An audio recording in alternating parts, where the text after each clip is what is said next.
Тоҷикистон мизбони боз як мусобиқаи сатҳи байналмилалӣ гардид. Аз 1 то 7 июли соли ҷорӣ дар пойтахти мамлакат шаҳри Дилораи Душанбе чемпионати Ассотсиатсияи волейболи Осиёи Марказӣ миёни духтарони то 16 сола доир мешавад. Дар ин мусобиқаи муҳташами минтақавии мунтахабҳои волейболи духтарона аз ҷумҳуриҳои Узбекистон, Қирғизистон, Қазоқистон ва Тоҷикистон ширкат доранд. қабл аз оғози рақобатҳо дар толори барҳавои Кохи Олимп маросими тантанавии ифтитоҳи чемпионати Ассотсиатсияи волейболи Осиёи Марказӣ миёни духтарони то 16 сола баргузор шуд. Дар маросими ифтитоҳ президенти Федератсияи волейболи Тоҷикистон Шералӣ Кабир, раиси кумитаи кор бо ҷавонон ва варзиши назди ҳукумати ҷумҳурии Тоҷикистон Зулфиқор Гулаҳмадзода, намояндагони Ассотсиатсияи волейболи Осиёи Марказӣ ва дигар шахсони расмӣ ширкат варзиданд.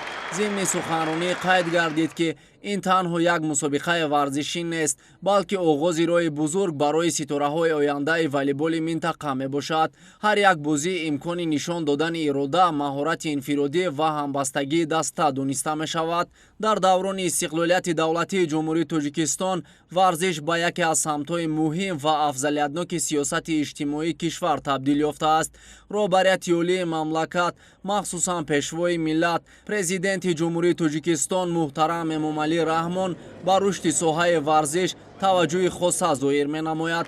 мизбонии чунин чорабинии сатҳи минтақавӣ барои рушди инфрасохтори варзишӣ ва ҷалби ҳарчи бештари наврасону ҷавонон ба варзиш заминаи мусоид фароҳам меорад.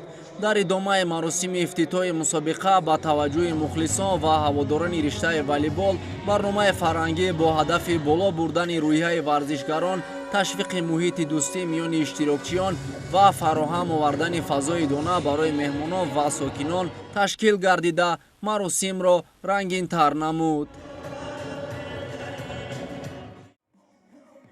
чемпионати Ассотсиатсияи волейболи Осиёи Марказӣ миёни духтарони то 16 сола бори аввал аст дар Тоҷикистон сурат мегирад ва ҳадафи он таҳкими робитаҳои варзишӣ миёни кишварҳои минтақа ва рушди волейбол дар байни ҷавонон бахусус духтарон мебошад.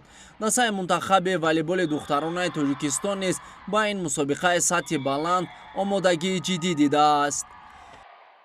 бори аввал аст ки дар таърихи истиқлолияти Тоҷикистон оид ба намуди волейбол бори аввал чемпионати кава, на ягон мусобиқа, вале чемпионати кава зери 16 байни духтарон мегузарад ва хеле хурсанд ҳастем ки дар ин мусобиқа дастаи ҷавондухтарони зери 16 иштирок мебаранд.